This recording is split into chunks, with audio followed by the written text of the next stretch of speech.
മെസ്സിയെ കൊണ്ടുവരാൻ സ്പോൺസറെ കണ്ടെത്തിയത് സുതാര്യമായ നടപടികളിലൂടെയെന്ന് കായിക മന്ത്രി വി അബ്ദുറഹ്മാൻ. സ്റ്റേഡിയത്തിൽ ഫയർ ആൻഡ് റെസ്ക്യൂ പോരായ്മയുണ്ടെന്നും അത് പൂർത്തീകരിച്ച് ഫിഫയുടെ അനുമതി ലഭിച്ചാൽ കളി നടക്കുമെന്നും അബ്ദുറഹ്മാൻ.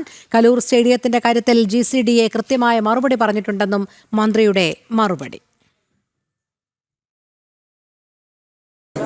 ഇതുമായി ബന്ധപ്പെട്ട് അർജന്റീനയുടെ അവരുടെ ടീമിൻ്റെ ബന്ധപ്പെട്ട ടെക്നിക്കൽ ഓഫീസർ വന്നു പരിശോധിച്ചു.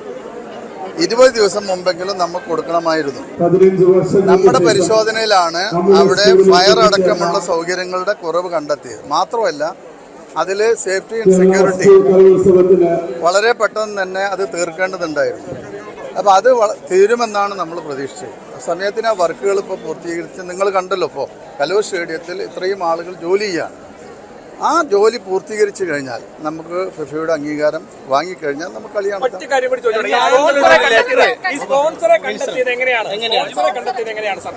നോക്കൂ, അതിനും കൃത്യമായുള്ള സുതാര്യമായുള്ള നടപടികൾ അതിൽ നടന്നിട്ടുണ്ട്. അത് കൃത്യമായി അത് വിളിച്ചു. അതിൻ്റെ സർക്കാർ ഉത്തരവ് നിലവിലുണ്ട്. അതിൽ കൃത്യമായി പറഞ്ഞിട്ടുണ്ട്.